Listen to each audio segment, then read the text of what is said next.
joven, trabajador de la empresa eléctrica, un muchacho que muy querido en su barrio, que terminó siendo víctima de estos delincuentes que le propinaron una paliza con arma blanca, o sea, prácticamente lo dejaron casi por muerto.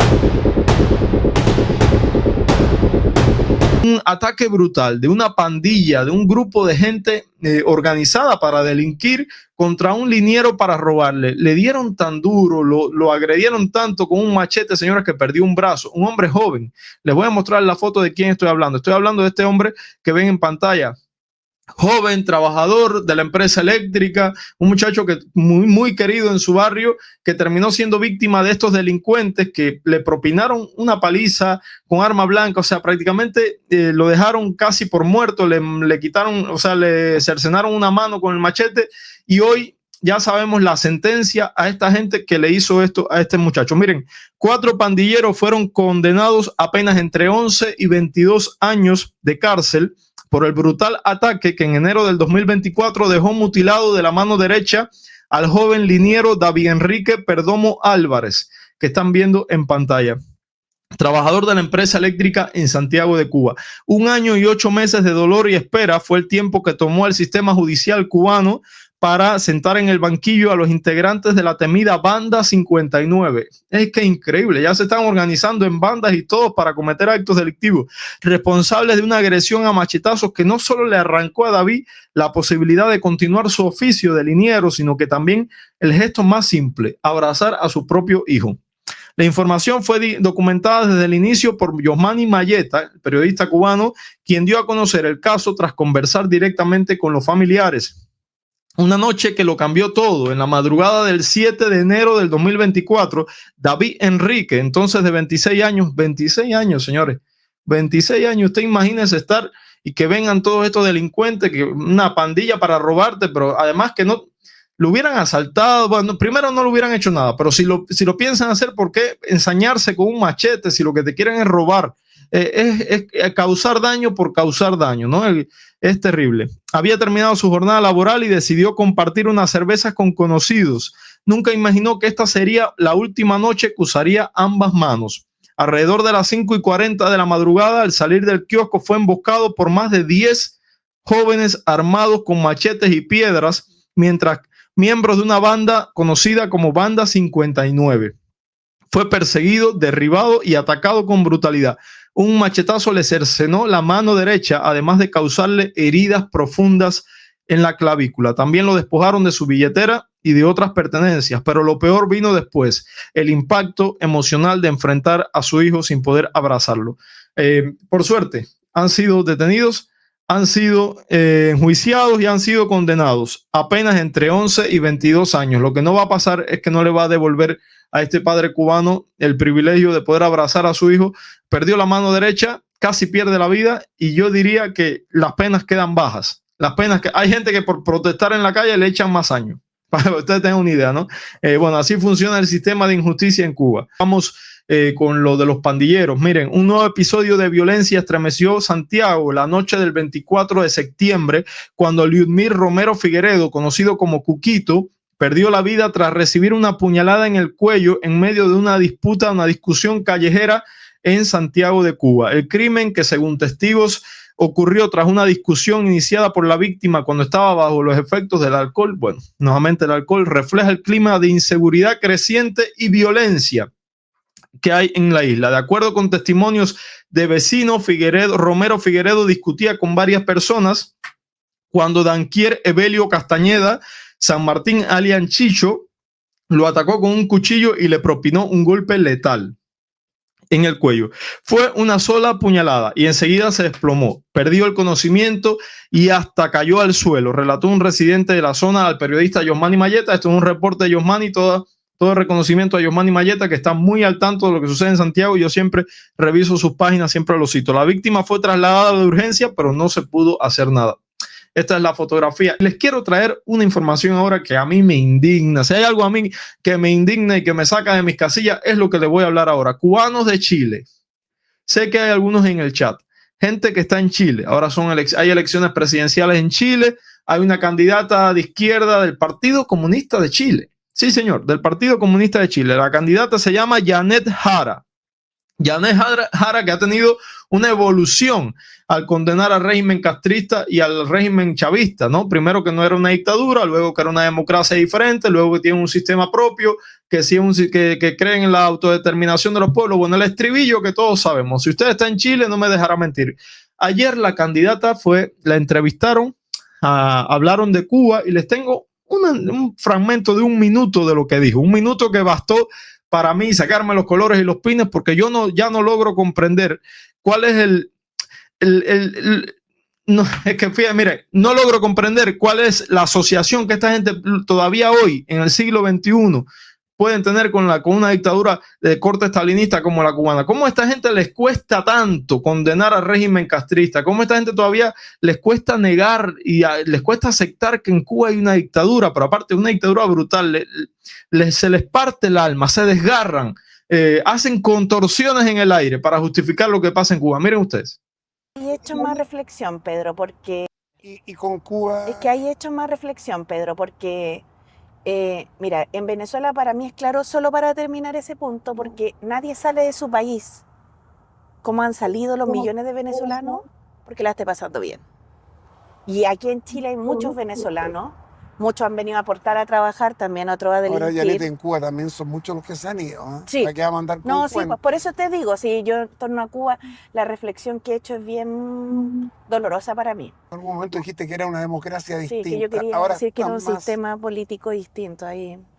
Pero fíjate que lo que me pasa es que veo y están pasando una crisis humanitaria tan grande, producto del bloqueo, de su misma condición de isla, que es muy difícil. Entonces como que encuentro que tienen suficientes problemas para patearlos en el piso. ¿No lo calificas como dictadura el régimen cubano? Claramente no es una democracia, pero creo que tienen que resolverlo ellos, digamos, sus problemas.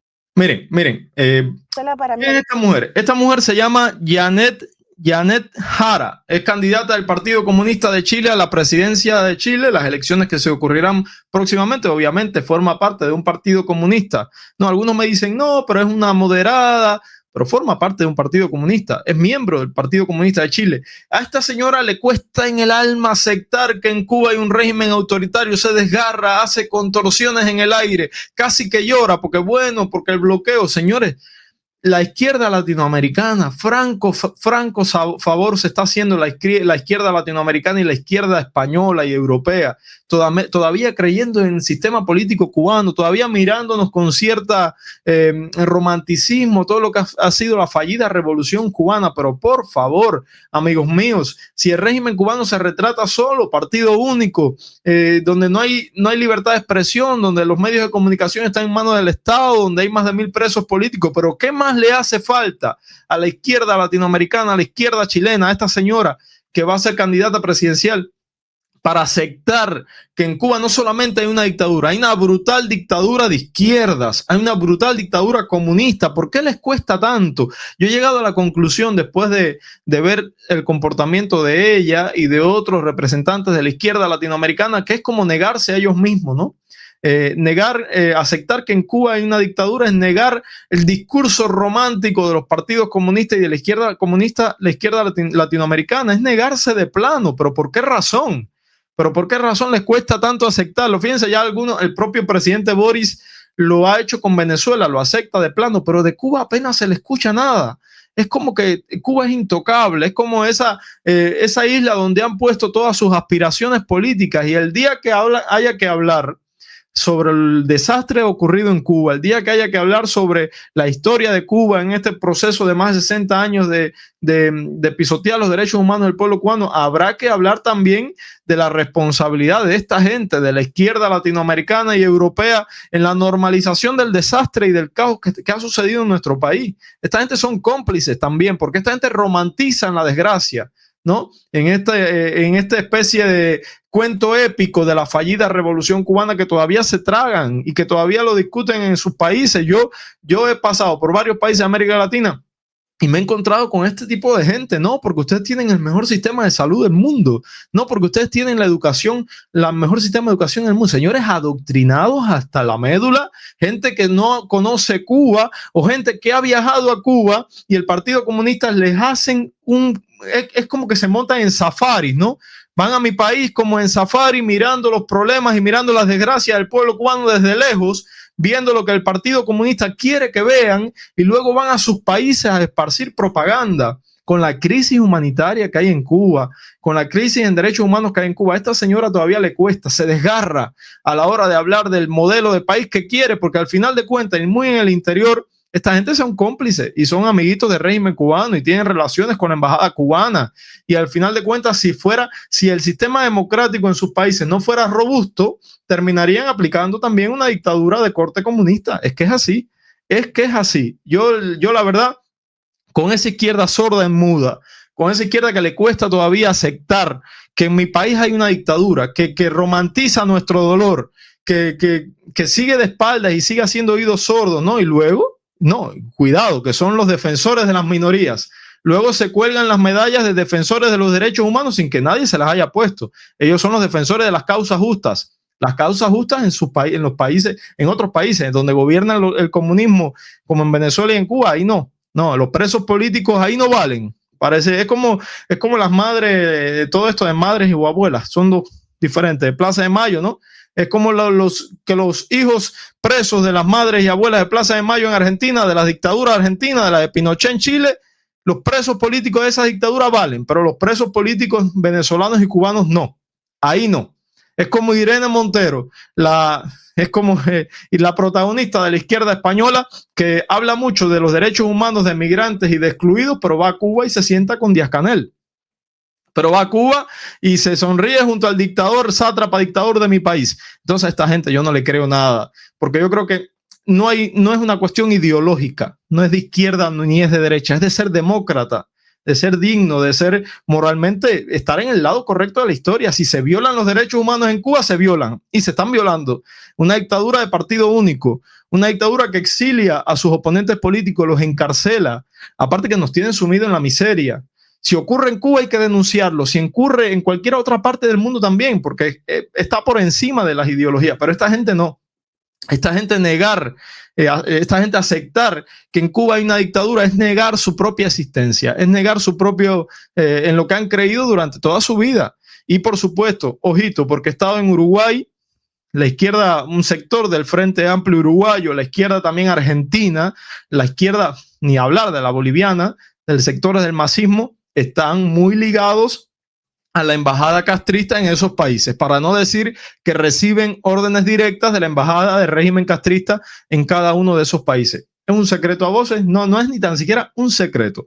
Para que usted tenga una idea, cuando en Uruguay los cubanos decidían ir a protestar frente a la embajada del régimen cubano, había un grupito del Partido Comunista Uruguayo o de sectores del Frente Amplio Uruguayo para hacerle la contra, para buscar problemas. ¿Quién los movilizaba? ¿De dónde salían?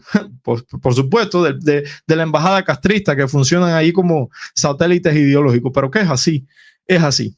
Si usted tiene un negocio, si a usted le interesa promocionar su negocio, si usted quiere hacer crecer su negocio, puede hacerlo en este canal. Puede escribirnos a la dirección de correo electrónico que le sale en pantalla, macjorgecastro@gmail.com, o al número de WhatsApp que le sale en pantalla, y ahí podemos conversar sobre cómo usted puede hacer crecer su marca anunciándose en nuestro canal, y así crecemos los dos al mismo tiempo. Si usted ha llegado hasta este punto del video, si le gusta la forma en que hacemos la noticia, que le llevamos a usted la información, no olvide suscribirse a nuestro canal. Nos ayuda mucho dejándonos una suscripción, un comentario diciendo desde dónde nos ven.